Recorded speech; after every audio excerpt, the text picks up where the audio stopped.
ನಮಸ್ಕಾರ.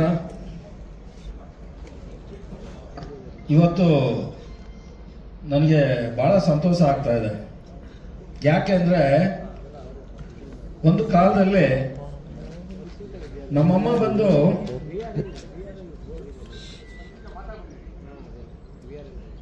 Saturday half day school ಇರುತ್ತೆ, ನಾನು ಸ್ಕೂಲ್ಗೆ ಹೋಗಿರ್ತೇನೆ.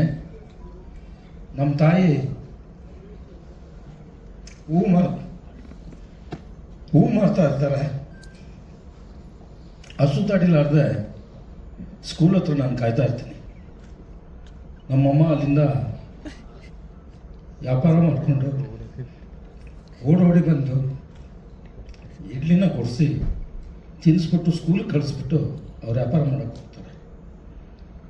ಆ ಥರ ಇದ್ದಂಥ ವ್ಯಕ್ತಿ ಇವತ್ತು ನಾನೇ ಎಕ್ಸ್ಪೆಕ್ಟ್ ಮಾಡಿಲ್ಲ.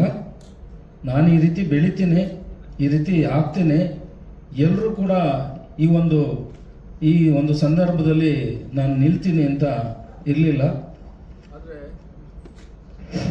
ನಮ್ಮ ತಂದೆ ತಾಯಿಯ ಆಶೀರ್ವಾದ, ನಾನು ಇವತ್ತು ಕೂಡ ನಮ್ಮ ತಂದೆ ತಾಯಿ ಇಲ್ಲ, ಆದರೂ ನನ್ನ ಜೊತೆಲಿ ಇದ್ದಾರೆ. ಯಾಕೆ ಅಂದರೆ ಅವರು ನಮ್ಮ ತಾಯಿ ಸತ್ತ ಮೇಲೆ ಅವ್ರ ಕಾಲುಂಗ್ರನ ನನ್ನ ಕೈಲೇ ಹಾಕ್ಕೊಂಡಿದ್ದೀನಿ. ಮಧ್ಯದಲ್ಲಿ ಬೆಳ್ಳಿ ಕಾಲುಂಗ್ರ ಇಟ್ಕೊಂಡು ಆ ಕಡೆ ಗೋಲ್ಡ್ ಹಾಕ್ಕೊಂಡಿದ್ದೀನಿ. ಜೊತೆಗೆ ಈ ಒಂದು ಮಾಂಗಲ್ಯ ಚೈನು ನಮ್ಮ ತಾಯಿದೆ ನಾನು ಹಾಕ್ಕೊಂಡಿದ್ದೀನಿ. ಯಾಕೆಂದರೆ ನನಗೆ ನಮ್ಮ ತಾಯಿ ತಂದೆಗೆ 7 ಜನ ಮಕ್ಕಳು, ಅದರಲ್ಲಿ ನನ್ನ ತಮ್ಮ, ನಾನು, ಅದು ಬಿಟ್ಟರೆ 5 ಜನ ತೆಗೆದಿದ್ದರು. ಇವತ್ತು ಸಾಮಾನ್ಯಗೆ ತಾಯಿ ಹೋದಂಥ ಪಕ್ಷದಲ್ಲಿ ಹೆಣ್ಮಕ್ಳಿಗೆ ಒಡವೆ ಅಂದರೆ ಒಂದು ಮಾಂಗಲ್ಯ ಚೈನ್ ಆಗಲಿ ಇನ್ನೊಂದಾಗಲಿ ಅವ್ರಿಗೆ ಸೇರಬೇಕು, ಕಾಲುಂಗ್ರ ಆಗಲಿ ಅಂತ. ನಾನು ರಿಕ್ವೆಸ್ಟ್ ಮಾಡಿದೆ, ನೋಡಮ್ಮ ಮಾಂಗಲ್ಯ ಚೈನು ಕಾಲುಂಗ್ರ ನಾನು ಕೊಡ್ತೀನಿ, ನಾನು ಯಾವುದೇ ಕಾರಣಕ್ಕೆ ಕೊಡೋದಿಲ್ಲ ಅಂತ ಹೇಳಿದಾಗ ಆಯ್ತಣ್ಣ ನೀನು ಹಾಕು ಅಂತ. ಆದರೆ ಇವತ್ತು ನನ್ನ ಕಾಪಾಡ್ತಾ ಇರೋದು ನಮ್ಮ ತಂದೆ ತಾಯಿ. ಇವತ್ತು ಕೂಡ ನನ್ನ DPಲಿ ಹಾಕ್ಕೊಂಡಿರೋದು ನಮ್ಮ ತಂದೆ ತಾಯಿ ಫೋಟೋ. ನನ್ನ ಆಫೀಸಲ್ಲಿ ಇಷ್ಟು ಬೆಳವಣಿಗೆ ಆದರೂ ಕೂಡ ನನ್ನ ಎದುರುಗಡೆ ಹಾಕ್ಕೊಂಡಿರೋದು ನಮ್ಮ ತಂದೆ ತಾಯಿ. ಹೋದ ತಕ್ಷಣ ದೇವರಿಗೆ ನಮಸ್ಕಾರ ಮಾಡಿ, ನಮ್ಮ ತಂದೆ ತಾಯಿಗೆ ನಮಸ್ಕಾರ ಮಾಡಿ ನಾನು ಸೀಟಲ್ಲಿ ಕೂರ್ತೀನಿ. ಆದರೆ ಅವ್ರ ಆಶೀರ್ವಾದನೇ ಇವತ್ತು ಇಲ್ಲಿವರೆಗೂ ನನಗೆ ಕರ್ಕೊಂಡ್ಬಂದಿದೆ. ಎರಡನೇದು, ಒಂದು ಸಿನಿಮಾ ರಂಗ ಬರೋದಕ್ಕೆ ಕಾರಣ ಏನು ಅಂತ ಅಂದರೆ, ನನಗೆ ಶಕ್ತಿ ಕೊಟ್ಟಂಥದ್ದು, ನನಗೆ ಕಲಿಸಿತ್ತು ಸಮುದಾಯ. ಆ ಸಮುದಾಯ ಟ್ರೂಪಲ್ಲಿ ನಾನು ಮಾಡದೆ ಹೋದಂಥ ಪಕ್ಷದಲ್ಲಿ ಒಂದು ಬೀದಿ ನಾಟಕ ಕೂಡ ನಾನು ಫಸ್ಟು ಒಂದು ಬೀದಿ ನಾಟಕ ಮಾಡಿದ್ರು, ಮಾಲತಿ ಅಂತ ಅಂದ್ಬಿಟ್ಟು ಎಲ್ಲ ಗೊತ್ತಿದೆ. ಅವ್ರು ಬಂದು ಆ ಒಂದು ಬೀದಿ ನಾಟಕನ ಡೈರೆಕ್ಟ್ ಮಾಡಿದಾಗ ಅಲ್ಲಿ ಕುಡ್ಕುನ್ ಕ್ಯಾರೆಕ್ಟರ್ ಕೊಟ್ಟರು. ಫಸ್ಟ್ ಟೈಮು ನಾನು ಕುಡ್ಕುನ್ ಕ್ಯಾರೆಕ್ಟರ್ ಮಾಡಿದೆ, ಭಾಳ ಚೆನ್ನಾಗಿ ಮಾಡಿದೆ. ಆವಾಗ ಮತ್ತೆ ನನ್ನ ಮತ್ತು ಶಿವಣ್ಣ ಅಂತ ಇಬ್ಬರನ್ನೂ ಸೆಲೆಕ್ಟ್ ಮಾಡಿಕೊಂಡ್ರು ಸಮುದಾಯದಲ್ಲಿ. ಗುಂಡಣ್ಣ ಅಲ್ಲೇ ಇದ್ದಾರೆ, ದಯವಿಟ್ಟು ಬನ್ನಿ, ಬನ್ನಿ. ಅವರು ನಾವು ಸುಮಾರು ಬೀದಿ ನಾಟಕಗಳನ್ನ ನಾವು ಮಾಡಿದ್ದೀವಿ, ಸ್ಟೇಜ್ಗಳ ನಾಟಕಗಳು ಮಾಡಿದ್ದೀವಿ. ಇವನ್ನು ಬ್ಯಾಂಗ್ಳೂರು ಇರ್ಬೋದು, ದಾವಣಗೆರೆ ಇರ್ಬೋದು, ಮೈಸೂರು ಇರ್ಬೋದು, ಇನ್ನೊಂದು ಡೆಲ್ಲಿ ಕೂಡ ಎಲ್ಲ ಕೂಡ ಬೀದಿ ನಾಟಕ ನಾವು ಮಾಡಿದ್ದೀವಿ. ಇವನ್ನು ಜಯಶ್ರೀ ನಿಮಗೆಲ್ಲ ಚಿರಪರಿಚಿತ. ಅವರೊಂದು ಏನು ತಾಯಿ ಅಂತ ಒಂದು ನಾಟಕದಲ್ಲಿ ನಾನು ಶಾಸ್ತ್ರ ಕೋವಿಚ್ ಅಂತ ಒಂದು ಕ್ಯಾರೆಕ್ಟರ್ ಮಾಡಿದ್ದೆ ನಾನು ಅವ್ರ ಜೊತೆ. ಅವ್ರು ಬಂದ್ಬಿಟ್ಟು ಹೆಂಡತಿ, ನಾನು ಗಂಡ ಕ್ಯಾರೆಕ್ಟರ್ ಅದರಲ್ಲಿ. ಅದು ಬಿಟ್ಟರೆ ಗೆಲೀಲಿಯೋ ಅಂತ ಲೋಕನಾಥ್, ಇನ್ನೊಂದು ಹುಲಿಯ ನೆರಳು ಅಂತ ಅಂದ್ಬಿಟ್ಟು ಲೋಹಿತ್ ಅವ್ರ ಜೊತೆ ಡ್ರಾಮಾಗಳು ಮಾಡಿದ್ದು. ಪ್ರಸನ್ನ ಅಂತ ಸುಮಾರು ಪಕ್ಷಾಂತರ ಪ್ರಕರಣ ಅಂತ ಅಂದ್ಬಿಟ್ಟು ಅವರು ಬೀದಿ ನಾಟಕಗಳು ಮಾಡ್ತಾ ಇದ್ರು, ಅದರಲ್ಲೂ ಕೂಡ ನಾನು ಮಾಡಿದ್ದೆ. ಆಮೇಲೆ ಮಂಥನ ಅಂತ ಒಂದು ಟ್ರೂಪಲ್ಲಿ ಮಾಡಿದ್ದೆ. ಅದಲ್ಲದೆ ಒಂದು ಗುರುದತ್ ಅಂತ ಅಂದ್ಬಿಟ್ಟು ನಮ್ಮ BSNL ಅಲ್ಲೇ ಕೂಡ ಅವರಿದ್ದರು. ಅವರು ಸುಮಾರು ಸಿನಿಮಾದಲ್ಲಿ ಮಾಡಿದ್ದಾರೆ, ಸಿಂಗರ್ ಕೂಡ. ಅವರ ಜೊತೆಲಿ ಒಂದು ಕುದುರೆ ಮೊಟ್ಟೆ ಅನ್ನೋ ಒಂದು ನಾಟಕನ ಮಾಡಿದಾಗ ಒಂದು ಕಳ್ಳನ ಕ್ಯಾರೆಕ್ಟ್ರು, ಇನ್ನೊಬ್ಬಂದು ದನಕಾಯ ಕ್ಯಾರೆಕ್ಟರ್ ಮಾಡಿದ್ದೆ. ಅದರಲ್ಲಿ ನನಗೆ ಸ್ಟೇಟ್ ಲೆವೆಲ್ ಅವಾರ್ಡ್ ಬಂತು. ಇದೇ ರವೀಂದ್ರ ಕಲಾಕ್ಷೇತ್ರದಲ್ಲಿ ನನಗೆ ಅವಾರ್ಡ್ ಬಂತು. ಆದರೆ ನನಗೆ ಅವಾರ್ಡ್ ಬಂದಿರೋದು ಗೊತ್ತಿಲ್ಲ, ಅವರೇ ಹೋಗಿ ಅವಾರ್ಡ್ ತೊಗೊಂಡು ಆಮೇಲೆ ನನಗೆ ಹೇಳಿದ್ರು. ಅದಾದಮೇಲೆ ನಾನು ಏನು ಟೆಲಿಫೋನ್ ಡಿಪಾರ್ಟ್ಮೆಂಟಲ್ಲಿ ನಮ್ಮದು ಒಂದು ಸಂಚಾರಿ ಅಂತ ಒಂದು ಮ್ಯಾಗ್ಝಿನ್ ಇತ್ತು, ಅದರಲ್ಲಿ SS ಮೂರ್ತಿ ಅಂತ ಅಂದ್ಬಿಟ್ಟು ಡಿವಿಷನಲ್ ಇಂಜಿನಿಯರ್, ಅವ್ರಿಗೆ ಕಲೆ ಅಂದರೆ ಭಾಳ ಇಷ್ಟ. ಅವ್ರು ಕರೆದು ನನ್ನ ಪರವಾಗಿ ನಿಂತು ನನ್ನ ಫೋಟೋ ಹಾಕಿ ಒಂದು ಆರ್ಟಿಕಲ್ನ ಬರೆದಿದ್ರು. ಅವಾಗ ನಾನು ಕ್ಯಾಶುವಲ್ ಮಜ್ದೂರು ಹೇಳಬೇಕು ಅಂದರೆ. ಆ ಟೈಮಲ್ಲಿ ಈ ಹುಡುಗ ಭಾಳ ಆ್ಯಕ್ಟಿಂಗಲ್ಲಿ ಭಾಳ ಮುಂದೆ ಇದ್ದಾನೆ, ಒಳ್ಳೆ ಕೆಲಸಗಳು ಮಾಡ್ತಾ ಇದ್ದಾನೆ, ಇವನಿಗೆ ಪರ್ಮನೆಂಟ್ ಮಾಡಿ ಅಂತ ರೆಕಮೆಂಡ್ ಮಾಡಿ ಒಂದು ಲೆಟ್ರ್ ಕೂಡ ಕಳಿಸಿದ್ರು. ಅದೇ ಡಿಪಾರ್ಟ್ಮೆಂಟ್ ರೂಲ್ ಏನಿದೆಯೋ ಎಲ್ಲರಿಗೂ ಏನು ಅನ್ವಯಿಸುತ್ತೋ ಅದೇ ಅನ್ವಯಿಸುತ್ತೋ ಹೊರತು ಬೇರೆ ಏನಿಲ್ಲ. ಹಾಗಾಗಿ ಅದಾದ ನಂತರ ನಾನು ಯೂನಿಯನ್ ಬ್ರಾಂಚ್ ಸೆಕ್ರೆಟರಿ ಆದೆ, ಮತ್ತು ಜೊತೆಗೆ ಏರಿಯಾ ಸೆಕ್ರೆಟರಿ ಆದೆ, ಒಬ್ಬ ಡಿಸ್ಟ್ರಿಕ್ಟ್ ಸೆಕ್ರೆಟರಿ ಆದೆ, ಒಬ್ಬ ಸರ್ಕಲ್ ಲೀಡ್ರು ಕೂಡ ಆದೆ. ನನಗೆ ಜಯಂತ್ ಇಲ್ಲೇ ಇದ್ದಾರೆ, ನಮ್ಮಲ್ಲಿ FNTO ಅದರಲ್ಲಿ ಅವರು ಸರ್ಕಲ್ ಸೆಕ್ರೆಟರಿ ಆಗಿದ್ದರು. ಇವತ್ತು ಗುಂಡಣ್ಣ ಏನು ಅವರು ಸರ್ಕಲ್ ಸೆಕ್ರೆಟರಿ ಆಗಿ ಇವತ್ತು ನ್ಯಾಷನಲ್ ಲೆವೆಲ್ ಲೀಡರ್ ಆಗಿದ್ದಾರೆ ಅವರು. ಆದರೆ ಆ ಜಯಂತ್ ಒಂದ್ಸತಿ ಹೇಳಿದ್ರು, ನಾನು ಯಾವುದೋ ಒಂದು ಮೀಟಿಂಗಲ್ಲಿ ಮಾತಾಡ್ಬೇಕಾದ್ರೆ ತುಂಬ ಚೆನ್ನಾಗಿ ನಾನು ಭಾಷಣಗಳು ಮಾಡಿದಾಗ ನೆಕ್ಸ್ಟ್ ನೀವೇ ರೀ ಲೀಡ್ರು ನಮಗೆ ಅಂತ ಹೇಳಿದ್ರು. ಹಂಗಾಗಿ ನಾನು ಇವತ್ತು BSNL ಅಲ್ಲಿ ತುಂಬ ಜನ ಇದ್ದಾರೆ, ಇವನ್ನ ಎಲ್ಲರದ್ದು ಹೆಸರು ಹೇಳ್ತಾ ಹೋದ್ರೆ ಒಬ್ಬರು ಬಿಟ್ಟರೆ ಆಮೇಲೆ ನಾನು ಬಿಟ್ಟರು ಅಂತಾರೆ. ಹಂಗಾಗಿ ಪ್ರತಿಯೊಬ್ಬರು ಕೂಡ ನಮ್ಮ ಏನು BSNL ಎಂಪ್ಲಾಯೀಸ್ ಇವತ್ತು ನೋಡಿ, ನಾನು ಸುಮ್ಮನೆ ಅಟ್ಲೀಸ್ಟ್ ಒಂದು ಇದನ್ನ ಕಳಿಸಿದ್ದೆ, ನಾನು ಅವ್ರಿಗೆ ವಾಲಂಟಿಯರ್ ನಾನು ಫೋನ್ ಮಾಡಿ ಯಾರಿಗೂ ಹೇಳೋಕ್ಕಾಗಲಿಲ್ಲ. ಪ್ರತಿಯೊಬ್ಬರು ಬಂದಿದ್ದಾರೆ, ನನ್ನ ಜೊತೆ ನಾನು ಮಾಡಿದಂಥ ಕೆಲಸ ಮತ್ತು ನನ್ನ ಮೇಲೆ ಅಭಿಮಾನ ಇಟ್ಕೊಂಡು ನಮ್ಮ ಏನು BSNL ಅವರು ನೀವೆಲ್ಲಿದ್ರು ನಾವು ನಿಮ್ಮ ಜೊತೆಲಿ ಇರ್ತೀವಿ ಅಂತ ಅಂದ್ಬಿಟ್ಟು ಪ್ರತಿಯೊಬ್ಬರು ಕೂಡ ಬಂದಿದ್ದಾರೆ. ಅವ್ರಿಗೆ ನಿಜವಾಗೂ ಥ್ಯಾಂಕ್ಸ್ನ ಹೇಳ್ತಾ ಇದ್ದೀನಿ. ಅದಲ್ಲದೆ ನಾನು ಊಟ ಬೆಳೆದಂಥ ಒಂದು ಏನು ಊರಿದೆಯೋ ಅಲ್ಲಿಂದ ಕೂಡ ಇವನು ಶ್ರೀರಾಮ್ಪುರ ಇರ್ಬೋದು, RG ಕಾಲೋನಿ ಇರ್ಬೋದು, ಪ್ರಕಾಶ್ ನಗರ ಇರ್ಬೋದು, ಮಲ್ಲೇಶ್ವರ ಇರ್ಬೋದು, ಸರೌಂಡಿಂಗ್ ಎಲ್ಲರೂ ಕೂಡ ಬಂದಿದ್ದಾರೆ. ಮತ್ತೆ ಕುಣಿಗಲ್ಲಿಂದ ಕೂಡ ಸುಮಾರು ಜನ ಬಂದಿದ್ದಾರೆ, ಸುಮಾರು ಸಂಘಟನೆಗಳು ಲೀಡರ್ಗಳು ಬಂದಿದ್ದಾರೆ. ಹಾಗಾಗಿ ನನಗೆ ಬಹಳ ಸಂತೋಷ ಆಗ್ತಾ ಇದೆ. ಜೊತೆಗೆ ಏನು ಒಂದು ನಾನು telecom employees housing welfare trust ಅಂತ ಪ್ರಾರಂಭ ಮಾಡಿ ಇವತ್ತು ಬೆಂಗಳೂರಿನಲ್ಲಿ 6 ಬ್ರಾಂಚಸ್ ಇದೆ. ತುಮಕೂರು 1 ಬ್ರಾಂಚು, ಮೈಸೂರು 1, ಬೆಂಗಳೂರಲ್ಲಿ 4 ಇದೆ. ಅದಲ್ಲದೆ ಒಂದು 10 ಪ್ರಾಜೆಕ್ಟ್ಗಳನ್ನ ಮಾಡಿ ನಾನು ಸುಮಾರು ಸೋಷಿಯಲ್ ಸರ್ವಿಸ್ಗಳನ್ನ ಮಾಡ್ತಾ ಬಂದಿದ್ದೀನಿ. ಸುಮಾರು ಮಕ್ಕಳಿಗೆ ಯೂನಿಫಾರ್ಮ್ ಇರ್ಬೋದು, ಬ್ಲೇಸರ್ ಇರ್ಬೋದು, ಬುಕ್ಸ್ ಇರ್ಬೋದು, ಏನು ನೆಸೆಸಿಟಿ ಇದೆಯೋ ಅದನ್ನೆಲ್ಲ ನಾನು ಸರ್ವಿಸ್ನ ಮಾಡ್ತಾ ಬಂದಿದ್ದೀನಿ. ಜೊತೆಗೆ ನಾನು ಡೈರೆಕ್ಷನ್ ಮಾಡಬೇಕು ಅಂತಂದು ನಾನು ಪ್ರಯತ್ನ ಮಾಡಿ ಕೊನೆಗೆ ನನ್ನ ಬ್ಯುಸಿ ಶೆಡ್ಯೂಲಲ್ಲಿ ನಾನು ಅದಕ್ಕೆಲ್ಲ ಕೈ ಹಾಕೋಕ್ಕಾಗಲ್ಲ ಅಂದ್ಬಿಟ್ಟು ನಾನು ಬೆಸ್ಟು ಇದು ಯಾರನ್ನ ಸೆಲೆಕ್ಟ್ ಮಾಡಿದ್ರೆ ಒಳ್ಳೇದು ಅಂತ ಅಂದಾಗ ನಾನು ಯಾವುದೋ ಒಂದು ಮೂಮೆಂಟ್ಸಲ್ಲಿ ನಾನು ರವೀಂದ್ರ ಕಲಾಕ್ಷೇತ್ರದಲ್ಲಿ ನನಗೆ ಗೆಸ್ಟಾಗಿ ಕರೆದಿದ್ರು. ಆ ಟೈಮಲ್ಲಿ ಸಾಯಿ ಪ್ರಕಾಶ್ ಅವರು ಕೂಡ ಗೆಸ್ಟಾಗಿ ಬಂದಿದ್ರು. ಏನೋ ನನ್ನ ಅದೃಷ್ಟಕ್ಕೆ ಅವ್ರು ನನ್ನ ಪಕ್ಕದಲ್ಲೇ ಕೂತಿದ್ರು ಅಲ್ಲಿ. ಆವಾಗ ಮನಸ್ಸು ತಡೀತಾ ಇಲ್ಲ, ಹೆಂಗೆ ಕೇಳಲಿ ಅಲ್ಲ, ಅವ್ರು ಸೀನಿಯರ್ ಡೈರೆಕ್ಟ್ರು 105 ಸಿನಿಮಾ ಮಾಡಿದ್ದಾರೆ, ಅವ್ರ ಹತ್ರ ಹೆಂಗಪ್ಪ ಮಾತಾಡೋದು. ನಿಜವಾಗೂ ಅವ್ರ ಹತ್ರ ಸುಮ್ಮನೆ ಸರ್ ಹಿಂಗಿದೆ, ಒಂದು 10 ನಿಮಿಷ ಮಾತಾಡ್ಬೇಕು ನಿಮ್ಮ ಹತ್ರ, ಹೊರಗಡೆ ಸಿಗೋಕ್ಕಾಗತ್ತಾ? ಅದಕ್ಕೇನಂತ ಬರ್ತೀನಿ ಅಂದರು, ಎಷ್ಟು ಸಿಂಪಲ್ಲಾಗಿ. ಆಮೇಲೆ ಸರ್ ಕ್ಯಾಪಿಟಲ್ ಹೋಟೆಲ್ಗೆ ಬಂದರೆ ಅಲ್ಲಿ ಏನೋ ಡಿಸ್ಕಸ್ ಮಾಡ್ಬೋದು ಸರ್. ಬಂದರು ಅವರು, ನಾನು ಅಲ್ಲಿ ಹೋಗಿ ವೆಯ್ಟ್ ಮಾಡ್ತಿದ್ರೆ ಪಾಪ ಬಂದರು. ಬಂದಮೇಲೆ ನಾನು ಈ ಒಂದು ಕಾಮನ್ ಮ್ಯಾನ್ ಅಂದರೆ ನಾನೇ CM ಅಂತ ಇದ್ದಿತ್ತು ಮುಂಚೆ, ಈಗ ಅದನ್ನು ಕಾಮನ್ ಮ್ಯಾನ್ ಅಂತ ಏನು ಟೈಟಲ್ಲು ಮಾಡಿದ್ದೀವೋ ಆ ಒಂದು ಇದನ್ನ ನಾನು ಹೇಳಿದೆ, ಸರ್ ಈ ಥರ ಇದೆ ಅಂತ ಅಂದ್ಬಿಟ್ಟು. ಅವರು ಇಲ್ಲ ಚೆನ್ನಾಗಿದೆಯಲ್ಲ, ಲೈಫ್ ಚೆನ್ನಾಗಿದೆ, ಮಾಡ್ಬೋದು ಅಂತ. ಅದಾದ ನಂತರ ನನಗೆ ಹೇಳಿದ್ರು, ಇಲ್ಲ ಸಿನಿಮಾ ನಾನು ಮಾಡ್ತಾ ಇದ್ದೀನಿ, ಸಾಯಿ ಪ್ರಕಾಶ್ ಅವ್ರು ಮಾಡ್ಕೊಂಡ್ರು. ಏನ್ರಿ ಸಾಯಿ ಪ್ರಕಾಶ್ ಯಾಕಾಗ? ಅಲ್ಲ ಅವರು ಎಲ್ಲ ಓಲ್ಡ್ ಸ್ಟೈಲೇ ಮಾಡ್ತಾರ್ರಿ, ಅವ್ರ ಕೈಲಿ ಎಲ್ಲ ಆಗುತ್ತೆ, ಯಾಕೆ ಅವ್ರ ಹತ್ರ ಹೋದ್ರ ಅಂತ. ಕೊನೆಗೆ ನಾವೊಂದು ಚಾಲೆಂಜಾಗಿ ತೊಗೊಂಡು, ಯಾಕಂದರೆ ಎಲ್ಲ ಓಲ್ಡ್ ಸ್ಟೈಲ್ ಅಂದ್ರೆ ಏನು, ಹುಟ್ಟಿದ ತಕ್ಷಣ ಬೆಳೀತಾ ಏನಾಗ್ತಾರೆ, ಓಲ್ಡೇ ಆಗ್ತಾರೆ ಹೊರತು ನೀವು ಯಾರು ಆಗಲ್ಲ. ಖಂಡಿತ ಆಗ್ತಾರ? ಯಾರು ಮಕ್ಕಳಾಗ್ತಾರ? ಖಂಡಿತ ಇಲ್ಲ. ಅವರ ಬುದ್ಧಿವಂತಿಕೆ, ಅವರ ಕೆಲಸ, ಅವರ ಒಂದು ಎಕ್ಸ್ಪೀರಿಯನ್ಸು, ಸಣ್ಣ ಮಕ್ಕಳು, ಚಿಕ್ಕ ಪುಟ್ಟ ಮಕ್ಕಳು, ಸಣ್ಣ ಒಂದು ಇದು ಅವ್ರಿಗೆ ಯಾರಿಗೂ ಬರೋದಿಲ್ಲ. ಮನೆಯಲ್ಲೇ ಹೆಣ್ಣು ಮಕ್ಕಳೊಬ್ಬಳನ್ನ ಸ್ವಾವಲಂಬಿಗಳಾಗಿ ಮಾಡಿದ್ದಾರೆ. ಅದೇ ಗೊತ್ತಾಗುತ್ತೆ ಹೆಣ್ಣು ಮಕ್ಕಳಿಗೆ ಎಷ್ಟು ಗೌರವವನ್ನು ನೀಡ್ತಾರೆ ಅಂತ.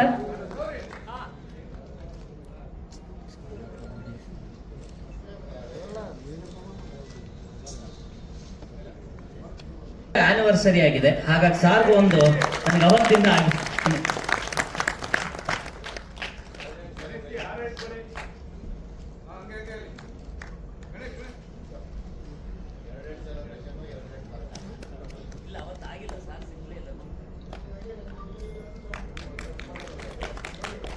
ಓಂ ಸಾಯಿ ಪ್ರಕಾಶ್ ಸರ್ ಅವರ ಮದುವೆಯಾಗಿ ವಿವಾಹ ವಾರ್ಷಿಕೋತ್ಸವದ 54ರ ಸಂಭ್ರಮ 60 ಆಗ್ಲಿ, ಅದರಲ್ಲಿ ಪಾರ್ಟಿ ಖಂಡಿತ ತಗೊಳ್ಳೋಣ ಸರ್. ಅದಕ್ಕೆ ಪರ್ಮಿಷನ್ ಇದೆ. ಕೆಳಗಡೆ ಎಲ್ಲರಿಗೂ ನೀಡಲಾಗುತ್ತೆ. 1+1 ನಾವೆಲ್ಲ ಸೇರಿದ್ದೀವಿ.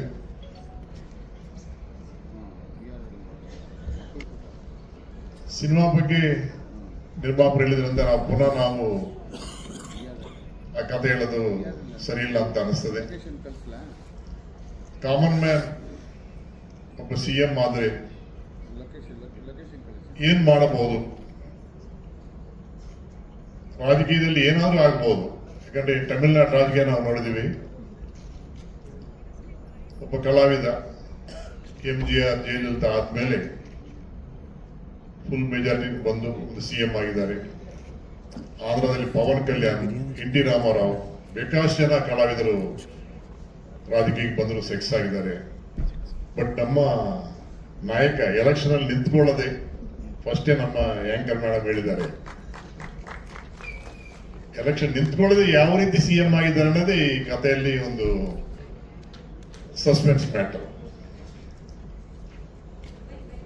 ಇವರ ನಾಯಕರು, ಇವರು ಖಳನಾಯಕರು, ಇಬ್ಬರ ಮಧ್ಯೆ ನಾನಿದ್ದೀನಿ.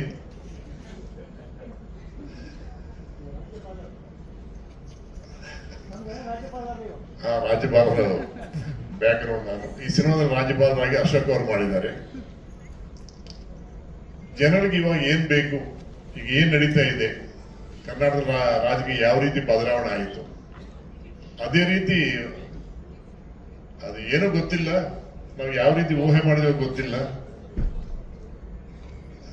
ಇರೋ ಮುಖ್ಯಮಂತ್ರಿಗಳು ಇನ್ನೊಬ್ಬರಿಗೆ ಮುಖ್ಯಮಂತ್ರಿ ಕೊಟ್ಟು ಅವರು ವಾಪಸ್ ಹೋಗೋದು ನಾವು ನೋಡಿದೀವಿ. ಈ ಸಿನಿಮಾದಲ್ಲಿ ನಮ್ಮವ್ರನ್ನ ಅದೇ ರೀತಿ ಮಾಡಿದ್ದಾರೆ. ಇಟ್ ಈಸ್ ಎಲ್ಲರೂ ನೋಡುವಂತ ಒಂದು ಫ್ಯಾಮಿಲಿ ಎಂಟರ್ಟೈನರ್. ಇದರಲ್ಲಿ ಹಾಸ್ಯ ಇದೆ, ಅದ್ಭುತವಾದಂತಹ ಹಾಡುಗಳಿದೆ. ವಿನಯ್ ಚಂದ್ರ ತುಂಬಾ ಚೆನ್ನಾಗಿ ಸಂಯೋಜನೆ ಮಾಡಿದ್ದಾರೆ. ನಾಗೇಂದ್ರ ಪ್ರಸಾದ್ ಅವರು ಚೆನ್ನಾಗಿ ಬರೆದರು. ಗೌರಿ ಬಗ್ಗೆ ಹೇಳ್ಬೇಕಾಗಿಲ್ಲ, ನೋಡಕ್ ಚಿಕ್ಕವರಾಗಿದ್ರು ಮೂರ್ತಿ ಚಿಕ್ಕದು ಕೀರ್ತಿ ದೊಡ್ಡದು ಅಂತ ಹೇಳ್ತಾರಲ್ವಾ, ಆ ರೀತಿ ಅದ್ಭುತವಾಗಿ ನಮ್ಮ ಗೌರಿ ಆಕ್ಟ್ ಮಾಡಿದ್ದಾರೆ. ಇನ್ನು ನಮ್ಮ ತಂಡ ಇದೆ, ಬೇಕಾಷ್ಟು ತಂಡ ಇದೆ. ಹನುಮಂತರ ಬಾಲ ಇದ್ದ ಹಾಗೆ ಎಲ್ಲರೂ ನನ್ನವರು, ಎಲ್ಲರೂ ತುಂಬಾ ಚೆನ್ನಾಗಿ ಮಾಡಿದ್ದಾರೆ. ನಮ್ಮ ಟೀಮ್ ಬಗ್ಗೆ ಹೇಳಬೇಕಾಗಿಲ್ಲ. ಜೆ ಕೃಷ್ಣ ಆಗ್ಬೋದು, ಏಟ್ರ್ ಆಗ್ಬೋದು, ನಮ್ಮ ಅಸೋಸಿಯೇಟ್ಸ್ ಆಗ್ಬೋದು, ಶಶಿಕಿರಣ್, ರಾಮಚಂದ್ರ, ಎಲ್ಲರೂ ತುಂಬಾ ಚೆನ್ನಾಗಿ ಮಾಡಿದ್ದಾರೆ. ಕಲಾವಿದರೆಲ್ಲ ಹೇಳಿದ್ರು, ಅವರೆಲ್ಲ ಹೇಳಿದ್ರು ಇಷ್ಟು ಉದ್ದ ಇದಿಲ್ಲ, ಅದೊಂದು ಎಲ್ಲ ನಮ್ಮವರು, ನನ್ನ ಕುಟುಂಬದವರು ಅಂತ ಹೇಳ್ಕೊಂಡಿದ್ದೀನಿ ನಾನು. ಈಗ ಫೈನಲ್ ಸ್ಟೇಟಸ್ ಅಲ್ಲಿ ನಾವಿದ್ದೀವಿ. DA ನಡೀತಾ ಇದೆ, 7.1 ನಡೀತಾ ಇದೆ, ಅಡ್ವಾನ್ಸ್ ನಡೀತಾ ಇದೆ. ಈ ತಿಂಗಳಲ್ಲಿ ಸೆನ್ಸಾರ್ ಆದ್ಮೇಲೆ ನಾವು ರಿಲೀಸ್ ಡೇಟ್ ಫೈನಲೈಸ್ ಮಾಡ್ಕೊಂತೀವಿ. 19% ಮಳೆಗಾಲ ಆದ್ಮೇಲೆ ರಿಲೀಸ್ ಮಾಡ್ಬೇಕಂತ ಆಸೆ ಪಡ್ತಾ ಇದೀವಿ. ಯಾಕಂದ್ರೆ ಮಾನ್ಸೂನ್ ಯಾವ ರೀತಿ ಇರುತ್ತೋ ಗೊತ್ತಾಗಲ್ಲ, ಜುಲೈನಲ್ಲಿ ಇರ್ಬೋದು. ಅದರಿಂದ ಆಗಸ್ಟ್ ಇದೆ ರೈಟ್ ಟೈಮ್ ಫಾರ್ ರಿಲೀಸ್ ಅಂತ ಅನ್ಕೊಂಡಿದೀವಿ. ಮತ್ತೊಮ್ಮೆ ನಾವು ಟೀಸರ್ ಬಿಡುಗಡೆ, ಆಡಿಯೋ ಬಿಡುಗಡೆ, ರಿಲೀಸ್ ಆಗ್ತಾ ಇದೆ. ಅದು 3 ಪ್ರೆಸ್ ಮೀಟ್ ಅಲ್ಲಿ ನಾವು ಮೀಟ್ ಮಾಡ್ತೀವಿ. ನಾವು ತುಂಬಾ ಖುಷಿ ಆಗುತ್ತೆ. ನಾವು ಬೇಡದೊಂದೇ, ನಿರ್ಮಾಪಕರು ಕಷ್ಟಪಟ್ಟು ಸಿನಿಮಾ ಮಾಡಿದ್ದಾರೆ, ನಾವೆಲ್ಲ ಕಷ್ಟಪಟ್ಟು ಸಿನಿಮಾ ಮಾಡಿದೀವಿ. ಮಾಧ್ಯಮೇತರು ಎಲ್ಲರೂ ಈ ಸಿನಿಮಾನ ಒಳ್ಳೆ ಪ್ರಚಾರ ಮಾಡಿ. ನಾನು ಯಾವತ್ತು ಕೇಳ್ಕೊಂಡೆ, ಫಸ್ಟ್ ಪೇಜ್ಗೆ ನಮ್ಮ ತನ್ನಿ ಅಂತ ಅಷ್ಟೇ. ಮಧ್ಯಪುಟದಲ್ಲಿ ಇಲ್ಲದೆ ಫಸ್ಟ್ ಪೇಜ್ ಅಂತಂದ್ರೆ ಈಸಿಯಾಗಿ ರೀಚ್ ಆಗತ್ತೆ. ಆ ರೀತಿ ಸಹಾಯ ಮಾಡಿ ಅಂತ ನಾನು ಕೇಳಕ್ಕೆ ಇಷ್ಟಪಡ್ತೇನೆ. ಮತ್ತೊಮ್ಮೆ ನಮ್ಮ ಟೆಲಿಕಾಂ ಗ್ರೂಪ್, ಸುಪರ್ ಟೀಮ್ಗೂ ನನ್ನ ವಂದನೆಗಳು. ಮಾಧ್ಯಮದಲ್ಲರಿಗೂ ನನ್ನ ಹೃದಯಪೂರ್ವಕ ನಮಸ್ಕಾರ. ಇದೇ ರೀತಿ ನಮ್ಮ ಸಹಕಾರ ಕೊಡಿ ಅಂತ ಕೇಳ್ತಾ ನನ್ನ ಮಾತು ಮುಗಿಸ್ತೀನಿ. ಜೈ ಸಾಯಿರಾಮ್. ಎಲ್ರಿಗೂ ನಮಸ್ತೆ. ಇಲ್ಲಿ ಬಂದಿರುವಂಥ ಎಲ್ಲ ಮಾಧ್ಯಮ ಮಿತ್ರರಿಗೂ ಹಾಗೂ ಟೆಲಿಕಾಂ ಗ್ರೂಪ್ನ ನಮ್ಮ ನಿರ್ಮಾಪಕರ ಸುಮಾರಷ್ಟು ಬಂಧುಗಳು ಬಂದಿದ್ದಾರೆ, ಅವ್ರ ಕುಟುಂಬ ಬಂದಿದ್ದಾರೆ. ಆಮೇಲೆ ನಮ್ಮ ಸಿನಿಮಾ ತಂಡ, ಎಲ್ಲ ಟೆಕ್ನಿಷಿಯನ್, ಆರ್ಟಿಸ್ಟು, ಪ್ರತಿಯೊಬ್ಬರಿಗೂ ಕೂಡ ಸ್ವಾಗತ. ಜೊತೆಗೆ ಥ್ಯಾಂಕ್ ಯು ಸೋ ಮಚ್. ತುಂಬ ಏನು ಮಾತಾಡೋಂಥದ್ದೇನಿಲ್ಲ, ಯಾಕೆಂದರೆ ಡೈರೆಕ್ಟರ್ ಸರ್ ಮತ್ತು ನರಸಿಂಹಮೂರ್ತಿ ಸರ್ ಎಲ್ಲ ಹೇಳ್ಬಿಟ್ಟಿದ್ದಾರೆ. ಆದರೂ ಕೂಡ ಪ್ರೊಡ್ಯೂಸರಿಗೆ ಹುಟ್ಟುಹಬ್ಬದ ಶುಭಾಶಯಗಳನ್ನು ಹೇಳ್ತಾ, ನಮ್ಮ ಕರ್ನಾಟಕದಲ್ಲಿ ಒಂದು 2 ಜನದ ಬರ್ಡೇ ಗೊತ್ತಾಗಲ್ಲ, ಅವ್ರ ವಯಸ್ಸು ಗೊತ್ತಾಗಲ್ಲ. ಒಂದು ವಾಟಾಳ್ ನಾಗರಾಜ್ ಅವ್ರದ್ದು ಎಷ್ಟು ವಯಸ್ಸು ಅನ್ನೋದು ಅಷ್ಟು ಸುಲಭಕ್ಕೆ ಯಾರಿಗೂ ಗೊತ್ತಾಗಿಲ್ಲ. ಹಾಗೆ ನಾನು ಇವ್ರನ್ನ ಯಾವಾಗಲೂ ಕೇಳೋದು, ಸರ್ ನಿಮ್ಮನ್ನು ನೋಡಿದ್ರೆ ಹುಡುಗರ ಥರ ಇದ್ದೀರಿ, ನೋಡಿದ್ರೆ ಮನೆಯವರು, ಮಗಳು, ಮೊಮ್ಮಕ್ಕಳು, ಅದಾದ್ಮೇಲೆ ನೋಡಿದ್ರೆ ಮಗನು ಕೂಡ ಹೆಚ್ಚು ಕಡಿಮೆ ನಮ್ಮ ವಯಸ್ಸಿನವ್ರು ಇದ್ದಾರೆ. ನಿಮ್ ವಯಸ್ಸು ಎಷ್ಟು ನಿಜವಾಗ್ಲು? ಅಲ್ಲ, ಇಲ್ಲ ಇಲ್ಲ ಇಲ್ಲ, ಅವ್ರು ಕೇಳಿದ್ದಾರೆ, ಅವ್ರ ಆಸೆ ಯಾಕೆ ನಾವು ನಿರಾಸೆ ಮಾಡಬೇಕು?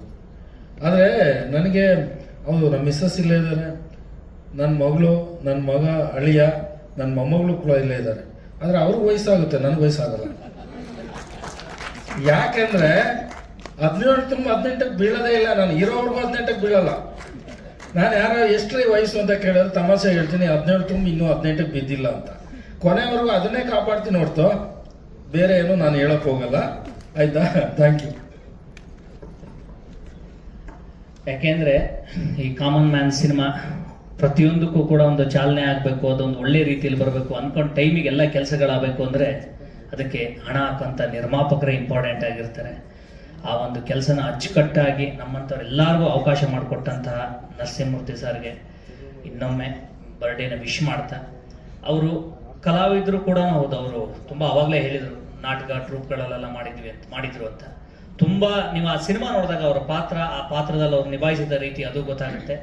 ಸಿನಿಮಾ ಖಂಡಿತವಾಗೂ ಒಂದು ಶ್ರಮ ಹಾಕಿ ಒಂದು ಸಿನಿಮಾ ನಿರ್ದೇಶಕರು, ಒಂದು ತಂಡ ಏನು ಕೇಳುತ್ತೆ ಅನ್ನೋದನ್ನ ಒಂದು ಸೆಕೆಂಡು ಕೂಡ ಯೋಚನೆ ಮಾಡದೆ ಈ ಸಿನಿಮಾಗವರು ಒದಗಿಸ್ಕೊಟ್ಟಿದ್ದಾರೆ. ಹಾಗಾಗಿ ಖಂಡಿತವಾಗೂ ಇಂಥ ಒಳ್ಳೆ ನಿರ್ಮಾಪಕರು, ಅದು ಇವತ್ತಿನ ಕಾಲ, ಇದರಲ್ಲಿ ಏನು ಇವತ್ತಿನ ಸಿನಿಮಾ ಪರಿಸ್ಥಿತಿ ಇನ್ನೊಂದು, ಯಾಕಂದ್ರೆ ಸಿನಿಮಾಗಳು ಎಷ್ಟೋ ಶುರು ಆಗುತ್ತೆ, ಆದರೆ ಶುರುವಾದ ಸಿನಿಮಾಗಳೆಲ್ಲ ಮುಗಿಯಲ್ಲ. ಕಾರಣ ಅದಕ್ಕೆ ಸತ್ತಾರ ಇರುತ್ತೆ. ಅದರ ಮೇನ್ ಕಾರಣ ಹಣಕಾಸೆ ಯಾವಾಗಲೂ ಆಗಿರುತ್ತೆ. ಆ ಥರದ್ದು ಯಾವುದೇ ರೀತಿಯ ತೊಂದರೆಗಳನ್ನು ಕೊಡದೆ ಒಳ್ಳೆ ರೀತಿಯಲ್ಲಿ ಸಿನಿಮಾ ಮಾಡ್ಕೊಂಡು ಬಂದಂತಹ ನಮ್ಮ ನಿರ್ಮಾಪಕರಿಗೆ ಅತಿ ದೊಡ್ಡ ಯಶಸ್ಸಾಗಬೇಕು ಅನ್ನೋದೇ ನನ್ನ ಒಂದು ಕೋರಿಕೆ, ಆಮೇಲೆ ಒಂದು ಪ್ರಾರ್ಥನೆ. ಇದೆಲ್ಲದಕ್ಕೂ ಸಹಕಾರ ಕೊಡುವಂಥವ್ರು ನೀವೇ ಆಗಿರ್ತೀರ, ಅಂದರೆ ಮಾಧ್ಯಮ ಮಿತ್ರರೇ ಆಗಿರ್ತೀರ, ಜೊತೆಗೆ ನಮ್ಮ ಕನ್ನಡ ನಾಡಿನ ಜನತೆನೇ ಆಗಿರ್ತಾರೆ, ಜೊತೆಗೆ ನಮ್ಮ ಡೈರೆಕ್ಟರ್ ಸಾರು, ಇಂಥ ಒಂದು ಹಿರಿಯ ನಿರ್ದೇಶಕರ ಜೊತೆಗೆ ಖಂಡಿತವಾಗೂ ಸಿನಿಮಾ ಮಾಡೋದಕ್ಕೆ ನಾನು ಯಾವುದೋ ಜನದಲ್ಲಿ ಪುಣ್ಯ ಮಾಡಿದ್ದೀನಿ ಅಂತ ಅನ್ಕೊಳ್ತೇನೆ. ಯಾಕೆಂದ್ರೆ ಸಿನಿಮಾ ಒಂದು ಕರೆಕ್ಟ್ ಕಲ್ಪನೆ ಜೊತೆಗೆ ಇಷ್ಟೇ ಬೇಕು, ಹೀಗೆ ಬೇಕು, ಇದೇ ತರದೊಂದು ಸಿನಿಮಾ ಮಾಡಬೇಕು, ಈ ಪಾತ್ರಕ್ಕೆ ಒಂದು ಸೂಟ್ ಆಗ್ತಾನೆ, ಇನ್ನೊಂದು, ಆಮೇಲೆ ಯಾವುದೇ ರೀತಿಯ ಗೊಂದಲಗಳಿಲ್ಲದೆ, ಯಾವುದೇ ರೀತಿಯ, ಈಗ ತುಂಬಾ ಸಿನಿಮಾಗಳಾಗತ್ತೆ, ಅದರಲ್ಲಿ ಎಷ್ಟೋ ಏನು ಸಿನಿಮಾ ಮುಗಿಯೋದ್ರೊಳಗೆ ಕಚಾಪಿಚಿಯಾಗಿ ಒಬ್ಬರು ಇವತ್ತಿದ್ದವರು ಇನ್ನೊಂದು ತರ ಆಗಿ ಏನೇನೋ ಆಗೋಗುತ್ತೆ. ಆ ಥರದ ಯಾವ ಗೊಂದಲಗಳಿಗೂ ಇಲ್ಲಿ ಅವಕಾಶಗಳನ್ನು ಮಾಡಿಕೊಡದೆ ಒಂದು ಸಿನಿಮಾನ, ತಂಡನ ಎಷ್ಟು ನೀಟಾಗಿ ತಗೊಂಡು ಹೋಗ್ಬೇಕು ಅನ್ನೋದಕ್ಕೆ ಒಂದು 2 ಪದಗಳಲ್ಲೆಲ್ಲ ಹೇಳೋದಕ್ಕೆ ಸಾಧ್ಯವೇ ಇಲ್ಲ. ಖಂಡಿತವಾಗೂ ಅವ್ರ ಜೊತೆ ಕೆಲಸ ಮಾಡಿದ್ರೆ ಮಾತ್ರ ಅದು ಗೊತ್ತಾಗೋದಕ್ಕೆ ಸಾಧ್ಯ. ಹಾಗಾಗಿ ಖಂಡಿತವಾಗೂ ಈ ಒಂದು ಅವಕಾಶ ಕೊಟ್ಟಂತಹ ಡೈರೆಕ್ಟರ್ ಸಾರ್ಗೆ, ಇಡೀ ತಂಡಕ್ಕೆ, ನಿರ್ಮಾಪಕರಿಗೆ ಎಲ್ಲರಿಗೂ ಕೂಡ ನಾನು ಯಾವತ್ತೂ ಆಭಾರಿ. ಯಾಕಂದ್ರೆ ಇಲ್ಲಿ ವರ್ಕ್ ಮಾಡೋದಂತಹ ಟೆಕ್ನಿಷಿಯನ್ ಇರ್ಬೋದು, ಇಲ್ಲಿ ಎಲ್ಲರೂ ಕೂಡ ನನಗೆ, ಯಾಕಂದ್ರೆ ಈ ಸಿನಿಮಾ ತಂಡಕ್ಕೆ ಹೋಗಿ ಪರಿಚಯ ಮಾಡಿಸಿರುವಂತದ್ದು ಗಿರೀಶ್ ಗೌಡ್ರು, ನಮ್ಮ ನವೀನ್ DK, ಈ ತರ, ಅಂದ್ರೆ ಅಲ್ಲಿಂದ ಶುರುವಾದ ಜರ್ನಿ ಇವತ್ತು ಇಲ್ಲಿ ತನಕ ಆದಷ್ಟು ಬೇಗ ತಗೊಂಡ್ಬಿಟ್ಟಿದೆ. ಅಂದ್ರೆ 4-5 ತಿಂಗಳೊಳಗೆ ಒಂದು ಸಿನಿಮಾದ ಮೇಜರ್ ಪ್ರೊಸೆಸ್ಗಳು ಮುಗಿದೋಗಿದೆ. ಈಗ ಸಾರ್ ಹೇಳಿದಾಗೆ ಇನ್ನೊಂದು ಜೂನಲ್ಲಿ ರಿಲೀಸ್ ಅಂತ ಅನ್ಕೊಂಡಿದ್ರು, ಆದರೆ ಸಿನಿಮಾ ಕೆಲಸಗಳೊಂದು ಸ್ವಲ್ಪ ನಿಧಾನ ಆಗಿರೋದು, ನಿಧಾನ ಮೀನ್ಸ್ ಆಕ್ಚುಲಿ ಪೋಸ್ಟ್ ಪ್ರೊಡಕ್ಷನ್ ಕೆಲಸಗಳು ಸ್ವಲ್ಪ ಟೈಮ್ ತಗೊಳ್ತಾ ಇರೋದ್ರಿಂದ ಈ ಮಧ್ಯದಲ್ಲಿ ಜುಲೈ ಬೇಡ ಅಂತ ಅನ್ಕೊಂಡಿದ್ದಾರೆ, ಸ್ವಲ್ಪ ಮಳೆ ಆಗಿರುತ್ತಂತ. ಆಗಸ್ಟ್ ಅಂತ ಒಂದು ಹಂತಕ್ಕೆ ತಲೆ ಒಳಗಡೆ ಪ್ಲಾನ್ ಇದೆ, ಎಲ್ಲ ಕೆಲಸ ಮುಗಿದ ಮೇಲೆ ಆ ಡೇಟ್ಗಳನ್ನು ಅನೌನ್ಸ್ ಮಾಡ್ತಾರೆ. ಖಂಡಿತವಾಗೂ ನಿಮ್ಮೆಲ್ಲರ ಸಹಕಾರ ಇರಬೇಕು ಈ ಸಿನಿಮಾಗೆ ಅಂತ ಹೇಳಿ ನಾ ಕೇಳ್ಕೊಡ್ತಾ,